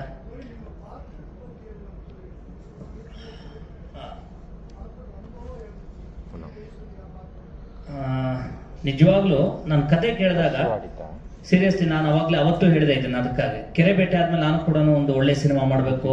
ಕತೆ ಯಾವತ್ತೂ ಏನು ಗೊತ್ತಾ, ನನಗೆ ಈ ಸಿನಿಮಾ ಪಾತ್ರ ನಾನು ಖಂಡಿತ ನಿಭಾಯಿಸಬಲ್ಲೆ, ಇದು ಇಷ್ಟ ಆಗ್ಬೇಕಲ್ವ. ಫಸ್ಟ್ ನಾನು ಕತೆ ಕೇಳಿದಾಗ ಸ್ಟ್ರೈಕ್ ಆಗಿರೋಂಥದ್ದೇ ಒಂದು ಲಾಯರು, ಒಂದಾದ್ಮೇಲೆ ಅವನೊಬ್ಬ ರಾಜಕಾರಣಿ ಆಗ್ತಾನೆ ಅನ್ನೋದು. ಸತ್ಯವಾಗ್ಲೂ ನೀವು ನಂಬ್ತಿರೋ ನಮ್ಮಲ್ಲಿ ಪ್ರತಿ ದಿವಸನೂ ನಾನು ನನ್ನ ಜೀವನಕ್ಕೆ ಸಿನಿಮಾ ಅನ್ನೋದು ನನಗೆ ಇವತ್ತಿಗೂ ಕೂಡ ದೊಡ್ಡ ಸಕ್ಸಸ್ ಕೊಟ್ಟಿಲ್ಲ. ಸಾರ್ ಹೇಳಿದ್ರು ಮೂರ್ತಿ ಚಿಕ್ಕದು ಇನ್ನೊಂದು ಅಂತ, ಆದ್ರೆ ನಾನು ಇಂಡಸ್ಟ್ರಿ ಅಂದ್ರೆ ಏನು ಸಿನಿಮಾ ರಂಗದಲ್ಲಿ ಬಂದು ತುಂಬಾ ವರ್ಷಗಳಾಯ್ತು. ಅದನ್ನ ಇನ್ನೊಂದು ವೇದಿಕೆಯಲ್ಲಿ ಯಾವತ್ತಾದ್ರೂ ಒಂದು ದೊಡ್ಡ ಗೆಲುವು ಸಿಕ್ಕಿದಾಗ ಹೇಳ್ತೀನಿ, ತುಂಬಾ ವರ್ಷನೇ ಆಯ್ತು, ಇಲ್ಲಿ ಸುಮಾರು ಜನಕ್ಕೆ ಗೊತ್ತಿದೆ. ಆದರೆ ಒಂದು ದೊಡ್ಡ ಗೆಲುವು ಸಿಗೋ ತನಕ ನಾವೆಲ್ಲರೂ ಕೂಡ ತುಂಬಾ ಇನ್ನು ಒಂದು ಸ್ಟ್ರಗಲಿಂಗ್ ಪೀರಿಯಡ್ ಅಲ್ಲೇ ಇರ್ತೀವಿ. ಈ ಒಂದು ಸಿನಿಮಾ ಒಂದು ದೊಡ್ಡ ಗೆಲುವು ಕೊಡುತ್ತೆ ಅನ್ನೋ ಒಂದು ನಿರೀಕ್ಷೆಯಲ್ಲಿ ಇದ್ದೀನಿ. ಪಾತ್ರ, ನಾನು ಈ ಸಿನಿಮಾ ರಂಗದ ಜೊತೆಗೆ ಬದುಕು ನಿರ್ವಹಿಸೋದಕ್ಕೆ ಇನ್ನೇನೇನು ಈ ರಾಜಕಾರಣಿಗಳಿಗೆ ಒಂದಿಷ್ಟು ಮೆಟೀರಿಯಲ್ಗಳು ಸಪ್ಲೈ ಮಾಡೋದು, ಈ ಒಂದು ಒಡನಾಟದಲ್ಲೇ ಕಳೆದ 10-12 ವರ್ಷದಿಂದ ಇದ್ದೀನಿ. ಹಾಗಾಗಿ ಯಾವಾಗಲೂ ನಾನು ಪ್ರತಿ ದಿವಸನೂ ರಾಜಕಾರಣಿಗಳ ಜೊತೆಗೆ ಮಾತಾಡೋದು ನೋಡೋದು ಆ ಒಡ್ಡಾಟದಲ್ಲಿದ್ದಾಗ ನನಗೆ ಎಷ್ಟೋ ಸರಿ ಅನ್ಸೋದು ಎಷ್ಟು ಕೆಲಸಗಳು ಮಾಡ್ಬೋದು, ಎಷ್ಟು ಪ್ರತಿಯೊಂದಕ್ಕೂ ಕೂಡ ನಿಮಗೆ ಒಂದು ಮಾಡುವಂಥ ಇಚ್ಛೆ ಜೊತೆಗೆ ಇನ್ನೊಬ್ಬರು ಸಹಕಾರ ಇದ್ರೆ ಖಂಡಿತವಾಗೂ ಆಗಲ್ಲ ಅನ್ನೋ ಕೆಲಸಗಳು ಯಾವುದೂ ಇಲ್ಲ ಈ ಜಗತ್ತಲ್ಲಿ. ಖಂಡಿತವಾಗಿ ಎಲ್ಲವನ್ನೂ ಮಾಡಿ ಜಯಿಸ್ಬೋದು. ಅದು ರಾಜಕಾರಣಿಗಳಿಗಾದರೂ ಅಷ್ಟೇ. ನಾನು ಎಷ್ಟೋ ಸರಿ MLA-ಗಳಿಗೆ ಮಿನಿಸ್ಟರ್ಗಳಿಗೆ ಎಷ್ಟು ಅವಕಾಶ ಇರುತ್ತೆ, ಇವ್ರೇನಪ್ಪ ಯಾವುದನ್ನು ಮಾಡ್ತಾ ಇಲ್ವಲ್ಲ, ಎಲ್ಲವನ್ನೂ ಕೊನೆ ಮೂಮೆಂಟಿಗೆ ಮಾಡಕ್ ಹೋಗ್ತಾರೆ, ಎಲ್ಲವೂ ಲಾಸ್ಟಿಗೆ ತೇಪೆ ಹಚ್ಚತ್ತಾರ. ಎಲೆಕ್ಷನ್ ಟೈಮ್ಗಳಿಗೆ ಜನಕ್ಕೆ ಮಂಕ್ ಬೂದಿ ಇದು ಮಾಡ್ಬೇಕು. ಈಗ ನೋಡಿ, ಯಾವುದೋ ಒಂದು ಟಾರ್ ರೋಡ್ಗೆ ರಸ್ತೆಗಳಿಗೆ ಟಾರ್ ಹಾಕೋ ಪರಿಸ್ಥಿತಿ ಯಾವಾಗ ಬರೋದು? ಲಾಸ್ಟ್ ಒಂದು 3 ತಿಂಗಳು ಎಲೆಕ್ಷನ್ ಇದೆ, ಯಾವ್ದಾರು ಈಗ ಬೆಂಗಳೂರದ BBMP ಅಂತ ಅನ್ಕೊಳ್ಳೋಣ, ಇನ್ನೊಂದು 3-4 ತಿಂಗಳಿಗೆ ಗ್ರೇಟರ್ ಬೆಂಗಳೂರು ಎಲೆಕ್ಷನ್ ಬರುತ್ತೆ. ಇಲ್ಲಿ ತನಕ ಮಾಡಲ್ಲ, ಇನ್ನೊಂದು 2 ತಿಂಗಳು ಬೇಕಾದ್ರೆ ನೋಡ್ತಾರೆ ಎಲ್ಲ ಕಡೆ ರಸ್ತೆ ಕಾಮಗಾರಿ ಎಲ್ಲ ಶುರು ಆಗುತ್ತೆ. ಅಂದ್ರೆ ಅವ್ರಿಗೂ ಗೊತ್ತಿದೆ ನಮ್ಮ ಜನಗಳ ಮೆಮೊರಿ ಶಾರ್ಟ್ ಮೆಮೊರಿ, ಆ ಲಾಸ್ಟ್ ಮೂಮೆಂಟ್ ಅಲ್ಲಿ ನಾವೇನ್ ಮಾಡ್ತೀವಿ ಅದನ್ನೇ ನೆನ್ಪಿಟ್ಕೊಳ್ಳೋದು. ಅವ್ರಿಗೆ ಅಷ್ಟೇ ಮಾಡಿದ್ರೆ ಸಾಕು, ಇವ್ರ ಯೋಗ್ಯತೆ ಇಷ್ಟೇ ಅನ್ನೋದು ಅವರು ಕೂಡ ಡಿಸೈಡ್ ಆಗಿದ್ದಾರೆ. ನಾವುಗಳು ಬದಲಾವಣೆ ಆಗಬೇಕು. ಬದಲಾಗಿಲ್ಲ ಅಂತ ಅಂದ್ರೆ ಇದೇ ಪರಿಸ್ಥಿತಿಲೇ ಮುಂದೆ ಹೋಗುತ್ತೆ ಅನ್ನೋ ಈ ಥರದ 10 ವಿಚಾರಗಳ ಮೇಲ್ಗಡೆಗೆ ಈ ಸಿನಿಮಾ ಹೋಗುತ್ತೆ. ಈ ಪಾತ್ರ ಖಂಡಿತವಾಗಿ ಇವೆಲ್ಲವನ್ನು ತಲೆಯಲ್ಲಿ ಇಟ್ಕೊಂಡಾಗ ನನಗೆ 100% ಇಲ್ಲ, ಈ ಸಿನಿಮಾ ಮಾಡಿದ್ರೆ ಖಂಡಿತವಾಗೂ ಒಂದಿಷ್ಟು ಏನು ಒಳಗಡೆ ಇರೋ ಆಸೆನೂ ಈಡೇರುತ್ತೆ. ಅದಾದ ನಂತರ ಏನು ಸಮಾಜಕ್ಕೊಂದು ಸಣ್ಣ ಸಂದೇಶನೂ ಈ ಮುಖಾಂತರ ಹೋಗುತ್ತೆ ಅನ್ನೋದು. ಶೇಡ್ ಅನ್ನೋದು ಅದು ಒಬ್ಬ ಅಡ್ವೊಕೇಟ್ ಆಗಿರ್ತಾನೆ. ಅಡ್ವೊಕೇಟು ಹೇಗೆ ಯಾವ ಪರಿಸ್ಥಿತಿಲಿ ಯಾವ ತರ ಎಮರ್ಜ್ ಆಗಿ ಒಬ್ಬ ಲೀಡರ್ ಆಗಿ ಹೊರಹೊಮ್ತಾನೆ ಅನ್ನೋದೇ ಈ ಸಿನಿಮಾದ ಮೇನ್ ಕತೆ. ಖಂಡಿತವಾಗೂ ಅದನ್ನ ತುಂಬಾ ಚೆನ್ನಾಗಿ ನಿಭಾಯಿಸಿದ್ದಾರೆ. ಅದು ನಿಮಗೂ ಕೂಡ ಎಲ್ಲೂ ಕೂಡ ಇದೆಂಗ ಆಗೋಗ್ಬಿಟ್ಟ, ಯಾಕೆ ಆಗೋಗ್ಬಿಟ್ಟ, ಇನ್ನೇನು ಅನ್ನೋದು ಯಾವ ಕೂಡ ಅನ್ಸಲ್ಲ ಈ ಸಿನಿಮಾದಲ್ಲಿ. ಅಷ್ಟು ಕ್ಲಾರಿಟಿಯಾಗಿ ಅಷ್ಟು ನೀಟಾಗಿ ಆಗ್ಬೇಕು, ಇವನು ಆಗ್ತಾನೆ ನಿಲ್ತಾನೆ ಅನ್ನೋ ಒಂದು ಹಂತನ್ನ ಈ ಸಿನಿಮಾದಲ್ಲಿ ಹೇಳಿದ್ದಾರೆ.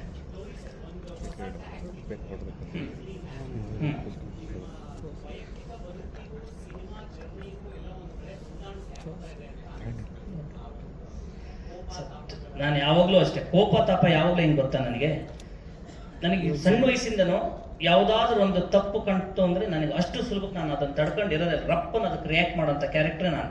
ಈಗ ಯಾವ್ದೊಂದು ತರಕಾರಿ ಅಂಗಡಿ ಹೋಗ್ತೀನಿ, ಟೊಮೊಟೊ ಅಂತ ತಾಳ್ತೀನಿ, ಹೊರಗಡೆ ರಸ್ತೆ ಬದಿಯಲ್ಲಿ 20 ರೂಪಾಯಿ ಇರುತ್ತೆ, ಅಲ್ಲ ಅವನು 25-30 ಅಂತಂದ್ರೆ ನಾನು ಓಕೆ ಆದ್ರೆ ಏನೋ ಅದ್ರ ಬಗ್ಗೆ ತಲೆ ಕೆಡಿಸಲ್ಲ. ಅವನು 60 ರೂಪಾಯಿ ಅಂತಂದ್ರೆ ರಪ್ಪನ ಅವನ ಜೊತೆ ರಿಯಾಕ್ಟ್ ಮಾಡಕ್ ಶುರು ಮಾಡ್ತೀನಿ. ಯಾಕೆ? ನನಗೆ 60 ರೂಪಾಯಿ ಕೊಡೋದು ದುಡ್ದಲ್ಲ, ಆದ್ರೆ ನನ್ಗಿಂತ ಬೇರೆಯವ್ರು ಯಾರೊಬ್ಬ ಬಡವ ಬರ್ತಾನೆ, ಇನ್ನೊಬ್ಬ ಬರ್ತಾನೆ, ಅವನಿಗೂ ಕೂಡ ಅದೇ ರೇಟ್ ಹೇಳ್ತಾನೆ. ನನ್ನಂತವನು ಕೇಳಿಲ್ಲ ಅಂತ ಅಂದ್ರೆ ಎಲ್ಲರೂ ಬಾಯಿ ಮುಚ್ಕೊಂಡಿದ್ರೆ ಈ ಸಮಾಜದಲ್ಲಿ ನಿಮಗೂ ಕೂಡ ಗೊತ್ತಿದೆ ನಿಜವಾದ ತಪ್ಪಿತಸ್ಥರು ಯಾರು ಅಂತ ಅಂದ್ರೆ ತಪ್ಪು ಮಾಡೋರಲ್ಲ. ತಪ್ಪು ಮಾಡೋರನ್ನ ವಿರೋಧ ಮಾಡದೆ ನಂಗೆ ಯಾಕೆ ಅವನ ತರ ಮಾಡ್ಕೊಂಡ್ಲಿ ನನ್ ಸುದ್ದಿ ಒಂದು ಬರಲ್ಲ ಅನ್ನೋ ಮನಸ್ಥಿತಿ ಇಟ್ಕೊಂಡವ್ರಿಂದನೇ ಈ ಸಮಾಜಕ್ಕೆ ಅತಿ ದೊಡ್ಡ ಆಘಾತ ಆಗಿ ಕೆಲವಷ್ಟು ಪರಿಸ್ಥಿತಿಗಳು ಮುಂದಿರ್ತವೆ.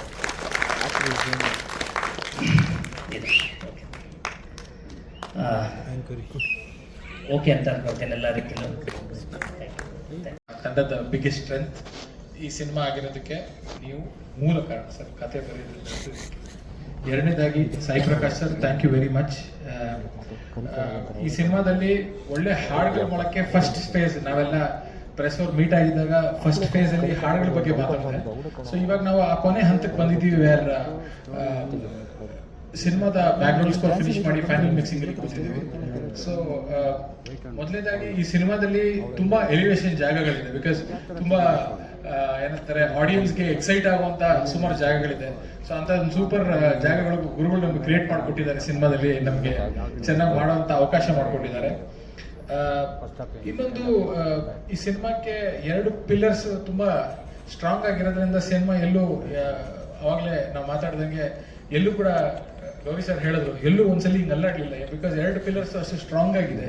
ಸೊ ಯಾವುದೇ ತರ ತೊಂದರೆ ಆಗದೆ ಈ ಸಿನಿಮಾ ಫೈನಲ್ ಮಿಕ್ಸಿಂಗ್ ಲೆವೆಲ್ಗೆ ಬಂದು ಕೂತಿದ್ದೀವಿ ಆಲ್ರೆಡಿ. ಸೊ ಎಲ್ಲರೂ ಹೇಳ್ದಂಗೆ ಆಗಸ್ಟ್ ಅಲ್ಲಿ ಈ ಸಿನಿಮಾ ರಿಲೀಸ್ ಆಗ್ತಾ ಇದೆ. ಸೊ ನಿಮ್ಮೆಲ್ಲರ ಸಪೋರ್ಟ್, ನಿಮ್ಮೆಲ್ಲರ ಆಶೀರ್ವಾದ ಈ ಸಿನಿಮಾ ಬೇಕು. Thank you so much. ಧನ್ಯವಾದಗಳು ಸರ್. ಸರ್, ಮೊದಲನೇದಾಗಿ ಹುಟ್ಟುಹಬ್ಬದ ಶುಭಾಶಯಗಳು ಸರ್. ಆ್ಯಂಡ್ ಎಲ್ಲ ಮಾಧ್ಯಮಿತರಿಗೆ ನನ್ನ ಧನ್ಯವಾದಗಳು. ಅದೇ ರೀತಿ ಒಂದಷ್ಟು ಹಿರಿಯ ಕಲಾವಿದರಿಗೆ ಅವರಿಗೆ ಕೂಡ ನಾನು ವಂದನೆಗಳು ಅರ್ಪಿಸ್ತಾ ಇದ್ದೇನೆ. ಸಿನಿಮಾ ಬಗ್ಗೆ ಹೆಚ್ಚಿನ ಹೇಳಲಿಕ್ಕಿಲ್ಲ, ನನ್ನ ಪಾತ್ರ ಬಗ್ಗೆ ಮಾತ್ರ ಹೇಳ್ತೀನಿ. ನನಗೆ ಇವರು CM ಸಿನಿಮಾದಲ್ಲಿ, ಬಟ್ ನಾನು ಹೇಳಿದ್ದನ್ನು ಮಾತ್ರ ಇವ್ರು ಮಾಡ್ತಾರೆ.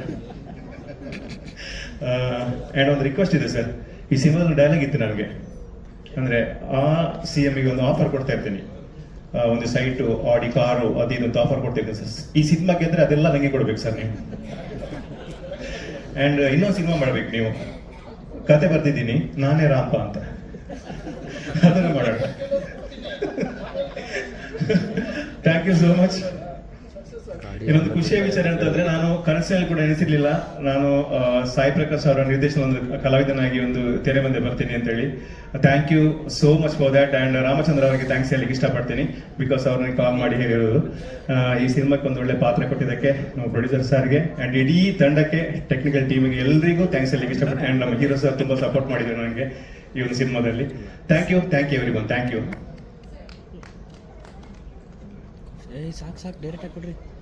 ಆಗಿ ಸ್ಟೇಜ್ ಹಚ್ಚಿದ್ದು ಸಮುದಾಯನೇ ಬಹಳ ವರ್ಷಗಳ ಹಿಂದೆ. ಆದ್ರೆ ಅವ್ರಿಗಿನ್ನ ಜೂನಿಯರ್ ನಾನು, ಬಟ್ ಫಸ್ಟ್ ಟೈಮ್ ಸ್ಟೇಜ್ ಹಚ್ಚಿದ್ದು ಸಮುದಾಯ ತಂಡದಿಂದಾನೆ. ಸೊ ಅದೊಂದು.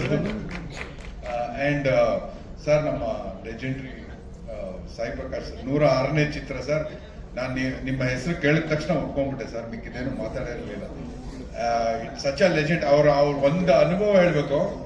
ಎಲ್ಲೂ ಪ್ರೊಡ್ಯೂಸರ್ ಫ್ರೆಂಡ್ಲಿ ಡೈರೆಕ್ಟರ್ಸ್ ಈ ತರ ಜಾಸ್ತಿ ಆದ್ರೆ ಕನ್ನಡದಲ್ಲಿ ಸಾಕಷ್ಟು ಸಿನಿಮಾಗಳು ಹೆಲ್ದಿ ಆಗುತ್ತೆ ಅನ್ನೋದ್ರಲ್ಲಿ ತಪ್ಪಿಲ್ಲ. ಒಂದು ಎಕ್ಸ್ಟ್ರಾ ಶಾರ್ಟ್ ಶೂಟ್ ಮಾಡಿಲ್ಲ. ನಾನು ನೋಡಿದ್ದೀನಿ ಕಣ್ಣಾರೆ. 2 ಅವರ್ ಫಿಲಮ್ಗೆ ಎಡಿಟ್ ಟೇಬಲ್ಗೆ ನಾಟ್ ಕೊಡಲ್ಲ. ಓಕೆ ಶಾರ್ಟ್ಸ್ 40 ಅವರ್ ತರ್ತಾರೆ. ಆದ್ರೆ ಆ ಮಿಕ್ಕ ಎಷ್ಟು 38 ಅವರು ಇಸ್ ಪ್ರೊಡ್ಯೂಸರ್ಗೆ ಆಗಿರೋ ಲಾಸ್. ಸರ್ ಒಂದು ಎಕ್ಸ್ಟ್ರಾ ಶಾರ್ಟ್ ತಗೊಂಡಿಲ್ಲ. ನಾನು ನೋಡ್ದಂಗೆ ನಾನೇ ಕೇಳಿದ್ದೀನಿ, ಸರ್ ಇಲ್ಲಿ ಇಲ್ಲಿ ಹಿಂಗ್ ಮಾಡ್ಲಾ ಸರ್, ಈ ತರ ಹಿಂಗ್ ಬಂದ್ಬಿಟ್ಟು ಮಾಡ್ಲಾ ಸರ್? ಬೇಡಪ್ಪ, ನೀನು ಎಂಟಾಣಿ ಆಕ್ಟಿಂಗ್ಗೆ ಸಾಕು, 5 ರೂಪಾಯಿ ಎಲ್ಲ ಬೇಡ. 2-3 ಸಲ ಹೇಳಿದ್ಮೇಲೆ ಕೇಳೋದು ಬಿಟ್ಬಿಡೆ. But perfect he knows. ಅವ್ರ ಐ ಥಿಂಕ್ ಎಡಿಟ್ ಅಲ್ಲಿ ಯೋಚನೆ ಮಾಡ್ತಿರಲ್ಲ ಸರ್ ನೀವು, ಎಡಿಟ್ ಆಗಿ ಯೋಚನೆ ಮಾಡಿ ಶೂಟ್ ಮಾಡ್ತೀರಿ. ಸಚ್ ಅ ಗ್ರೇಟ್ ಎಕ್ಸ್ಪೀರಿಯನ್ಸ್ ನನಗೆ. ನಾನು ಎಲ್ಲಾ ಕಡೆ ಹೇಳ್ಕೊಂಡು ತಿರುಗ್ತಾ ಇದ್ದೀನಿ, ಎಸ್ಪೆಷಲಿ ಯಂಗರ್ ಡೈರೆಕ್ಟರ್ಸ್ಗೆ. ಈ ತರ ಪ್ರೊಡ್ಯೂಸರ್ ಫ್ರೆಂಡ್ಲಿನೆಸ್ ನಿಮಗೂ ಬರಲಿ. 2 ಅವರ್ ಫಿಲಮ್ಗೆ 40 ಅವರ್ ಫುಟೇಜ್ ಶೂಟ್ ಮಾಡಿ ಲಾಸ್ ಮಾಡಬೇಡಿ ಅಂತಾನೆ ಹೇಳ್ತಾ ಇದ್ದೀನಿ. So thank you very much for this opportunity sir. Thank you sir. ಎಲ್ರಿಗೂ ನಮಸ್ಕಾರ. ಕೆಲವೊಮ್ಮೆ ಹೇಳ್ತಾರೆ ದೇವ್ರ ಹೊರ ಕೊಟ್ರು ಪೂಜಾರಿ ಹೊರ ಕೊಡಲ್ಲ ಅಂತ. ಆ ರೀತಿ, ಯಾಕಂದ್ರೆ ನಮ್ಮ ನಿರ್ದೇಶಕರು ಸಾಯಿಬಾಬಾ ದೇವ್ರ ತರ. ನಾನು ಬಹಳ ವರ್ಷದಿಂದ ಪರಿಚಯ. ಯಾವುದೇ ಒಂದು ಫಂಕ್ಷನ್ಗಾಗ್ಲಿ, ಸೆಲೆಬ್ರಿಟಿ ಶೋ ಆಗಲಿ, ಆಮೇಲೆ ನಮ್ಮ ಡೈರೆಕ್ಟರ್ ಅಸೋಸಿಯೇಷನ್ ಮೀಟಿಂಗ್ ಆಗಲಿ ಎಲ್ಲ ಬಂದಾಗ ಒಂದು ಸೀನಿಯರ್ ಒಂದು ಭಯನೂ ಇರೋದು, ಆಮೇಲೆ ಒಂದು ಆಸೆನೂ ಇರೋದು.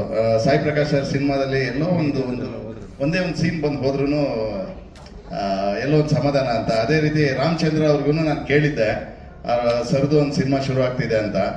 ಆಗ ಹೇಳಿದ್ದೆ, ಜಿ ಹೇಳಿ ಜಿ ಒಂಚೂರು ಅಂತ. ರಾಮಚಂದ್ರ ಅವ್ರು ಹೇಳಿದ್ರು, ಜಿ ಒನ್ ಡೇದಿದೆ, ಒಂದು 2 ಸೀನ್ಸ್ ಇದೆ ಅಷ್ಟೇನೆ, ಜಿ 1 ಸೀನ್ ಇದ್ರು ಪರವಾಗಿಲ್ಲ ಜಿ ಮಾಡ್ತೀನಿ ಅಂತ ಹೇಳಿದ್ದೆ. ನಾನು ಯೂಶಲಿ ಮೊಬೈಲ್ನ ಸೈಲೆಂಟು ಇಡಲ್ಲ, ಆಫು ಮಾಡಲ್ಲ. 24 ಅವರ್ಸ್ ಆನಲ್ಲೇ ಇರುತ್ತೆ. ಒಂದ್ಸಲಿ ಆನ್ ಮಾಡಿ ಇಟ್ಟಿದ್ದೀನಿ, ಮಾಮೂಲಿ ಮಲ್ಕೊಂಡಿದ್ದೆ. 5:30 ಫೋನ್ ಬರುತ್ತೆ. ರಾಮಚಂದ್ರ ಅವರು ಫೋನ್ ಮಾಡ್ಬಿಟ್ಟು, ಜಿ ಏನ್ ಮಾಡ್ತಾ ಇದ್ದೀರಾ? ರೀ 5:30 ಬೆಳಗ್ಗೆ ಏನ್ರಿ ಮಾಡ್ತಾರೆ, ನಿದ್ರೆ ಮಾಡ್ತಾ ಇದ್ದೀನಿ ಅಂತ. ಎಲ್ಲಿದ್ದೀರಾ ಅಂದ್ರೆ ಬೆಂಗಳೂರಲ್ಲೇ ಇದ್ದೀನಿ. ನಾವು 4 ದಿವಸ ಕಂಟಿನ್ಯೂ ಬೇಕು, ಒಟ್ಟು 8 ಡೇಸ್ ಬೇಕು, 4 ದಿವಸ ಕಂಟಿನ್ಯೂ ಬೇಕು, ಇದೀರಾ ಅಂದೆ. ಇದೀನಿ, ಫ್ರೀ ಇದ್ದೀನಿ ಅಂತ. ಇದು ಯಲಹಂಕ ಕವಿತಾ ರೆಡ್ಡಿ ಹೌಸ್ಗೆ ಬರೋಕ್ಕಾಗುತ್ತಾ? ಒಂದು 9 ಗಂಟೆಗೆ ಬನ್ನಿ ಸಾಕು ಅಂದರು. ಓಕೆ ಅಂದ್ಬಿಟ್ಟು ಇಮಿಡಿಯೇಟ್ ಹೋಗಿ 8:15, 8:00ವರೆಗೆ ಬಂದ್ಬಿಟ್ಟಿದ್ದೆ. ಆಮೇಲೆ ಸರ್ ರೆಡಿ ಇದ್ದಾರೆ, ಕ್ಯಾಮ್ರಾ ಇಟ್ಟು ಎಲ್ಲ ರೆಡಿ. ಆಮೇಲೆ ಸರ್ ಅಂದರು, 9 ಗಂಟೆಗೆ ಹೇಳಿದ್ದೆ, ಇಷ್ಟು ಬೇಕು ಬಂದ್ಬಿಟ್ರಾ? ಸರ್ ಬಂದ್ಬಿಟ್ಟೆ ಸರ್ ಅಂತ ಹೇಳಿ. ಆಮೇಲೆ ಫಸ್ಟ್ ಡೇನೆ ಅದು ತುಂಬಾ ಇವರು ಸರ್ ಹೇಳ್ತಿದ್ರಲ್ಲ, ಒಂದು ನೀಟ್ ಪಕ್ಕ ಎಡಿಟ್ ಪ್ಯಾಟರ್ನ್ ಅಲ್ಲೇ ಶೂಟ್ ಮಾಡೋದು ಅಂತ. ಆ ರೀತಿ ಫಸ್ಟ್ ಸೀನೇನೆ ಅರ್ಲಿ ಅಂದ್ರೆ ಬೆಳಗ್ಗೆ ಟಿಫನ್ ಗಿಫನ್ ಎಲ್ಲ ಆಯ್ತು. ಬೆಳಗ್ಗೆ ಸೀನೇನೆ ಬೆಡ್ರೂಮ್ ಸೀನ್ ಇತ್ತು ನಮ್ದು. ಅಂದ್ರೆ ಬೆಡ್ರೂಮ್ ಅಂದ್ರೆ ನಾನು ಏನೋ ಕನ್ಸು ಕಾಣ್ತಾ ಇರ್ತೀನಿ, ಕನ್ಸಿಂದ ಉರುಳು ಬೀಳೋದು. ಅದ ಕತೆ ಹೇಳಿದ್ರೆ ರಿವೀಲ್ ಆಗ್ಬಿಡ್ತಾರೆ, ಬೇಡ. ಅದ್ರಲ್ಲಿ ನಾನು ಹೇಳಿದೆ, ಸರ್ ನಾನು ಬೀಳ್ತೀನಿ ಕೆಳಗಡೆ, ತೊಂದರೆ ಇಲ್ಲ ಅಂತ. ಇಲ್ಲಮ್ಮ, ನೀನ್ ಜಸ್ಟ್ ಹಿಂಗ್ ಮಾಡು, ಆಮೇಲೆ ಕೆಳಗಡೆ ಒಂದು ಶಾರ್ಟ್ ತಗೊಂತೀವಿ ಅಂದ್ರೆ ಅಷ್ಟು ಆರ್ಟಿಸ್ಟ್ಗೂ ಕೂಡ ಅಲ್ಲಿ ಅವ್ರಿಗೆ ಏಟ್ ಆಗ್ಬಾರ್ದು. ಏನಾದ್ರು ರಿಸ್ಕ್ ತಗೊಂಡ್ರೆ ಸುಮ್ಮನೆ ಯಾಕೆ ತೊಂದರೆ, ಅದು ಇದು ಅಂತ ಹೇಳಿ ಪ್ಲೆಸೆಂಟ್ ಆಗಿ. ಯಾಕಂದ್ರೆ ನಾನು ಬೇಸಿಕಲಿ ಎಡಿಟರ್ ಇರೋದ್ರಿಂದ ಅವ್ರು ಹೇಳೋರು, ಅರ್ಸು ನೀನು ಎಡಿಟರ್ ಗೊತ್ತು, ಇಷ್ಟು ಅನ್ನೋರು. ನಮ್ಗೆ ಎಷ್ಟು ಕ್ಲೀನ್ ಆಗಿರೋದಂದ್ರೆ ಸೀನ್ ಶಶಿ ಸರ್ ಆಮೇಲೆ ರಾಮಚಂದ್ರ ಸರ್ ನೀಟಾಗಿ ಒಂದು ಸೀನ್ ಪೇಪರ್ ಹೇಳೋರು, ಇದು ಅಂದ್ಬಿಟ್ಟು ಟೆನ್ಷನೇ ಇಲ್ಲ ನಮ್ಗೆ. ಇಲ್ಲಿಂದ ಇಲ್ಲಿ ಈ ಶಾರ್ಟ್ ಇಲ್ಲಿಂದ ಇದು ಡಿವೈಡು ಅಂತ. ನಮ್ಮ ಎಡಿಟರ್ ಮುನಿ ಅವ್ರಿಗಂತೂ ಇನ್ನೂ ಈಸಿ ಈ ತರ ಸಿಕ್ಬಿಟ್ರೆ. ಯಾಕಂದ್ರೆ ನಾವು ಕೆಲವು ಸಿನಿಮಾಗಳು ಮಾಡ್ತೀವಿ, ಈ ಆಂಗಲ್ ಶಾರ್ಟ್ ಫುಲ್ಲು, ಈ ಆಂಗಲ್ ಸಜೆಷನ್, ಎಲ್ಲ ಆಂಗಲ್ ಮಾಡಿ ಅಷ್ಟರಲ್ಲಿ ಸುಸ್ತಾಗ್ಬಿಟ್ಟಿರುತ್ತೆ. ಅಂಥದ್ರಲ್ಲಿ ಯಾವುದೋ ಒಂದು ಸ್ಟ್ರೈನ್ ಕೊಡ್ದೇನೆ ನಿಜವಾಗ್ಲೂ ನಾನು ಬಹಳ ಪುಣ್ಯ ಮಾಡಿದ್ದೀನಿ ಸಾಯಿ ಪ್ರಕಾಶ್ ಅವ್ರ ಸಿನಿಮಾದಲ್ಲಿ ಆ್ಯಕ್ಟ್ ಮಾಡೋದಕ್ಕೆ. ಆಮೇಲೆ ರಾಮಚಂದ್ರ ಅವ್ರಿಗೂ ನಿಜವಾಗ್ಲೂ ಅವರು ದೇವರು, ನೀವು ಪೂಜಾರಿ ಥರ ಅಂತ ಹೇಳ್ಬೋದು. ಆಮೇಲೆ ಇನ್ನೂ ನಮಗೆ ಅನ್ನದಾತರು ನಮ್ಮ ನಿರ್ಮಾಪಕರು, ಅವ್ರಿಗೆ ಮತ್ತೊಮ್ಮೆ ನಿಮಗೆ ಜನ್ಮದಿನದ ಹಾರ್ದಿಕ ಶುಭಾಶಯಗಳು ಸರ್. ಒಳ್ಳೇದಾಗ್ಲಿ. ಇದೇ ರೀತಿ ನಿಮ್ಮ ಮಾಧ್ಯಮ ಮಿತ್ರರು, ಆಮೇಲೆ ಸ್ನೇಹಿತರು, ನಿಮ್ಮ ಟೆಲಿಕಾಂ ಸ್ನೇಹಿತರು, ಆಮೇಲೆ ನಮ್ಮ ಸ್ನೇಹಿತರು ಎಲ್ಲ, ನಮ್ಮ ಕೋ ಆರ್ಟಿಸ್ಟ್ಗಳು, ಹೀರೋ ಹೀರೋಯಿನ್ ಯಾರ್ಯಾರೇ ಇರಲಿ, ಅವರೆಲ್ಲರಿಗೂ ಕೂಡ ಈ ಸಿನಿಮಾನ ಸಪೋರ್ಟ್ ಮಾಡಲಿ. ಒಳ್ಳೇದಾಗ್ಲಿ. ಜೈ ಹಿಂದ್, ಜೈ ಕರ್ನಾಟಕ, ಜೈ ಶ್ರೀರಾಮ್.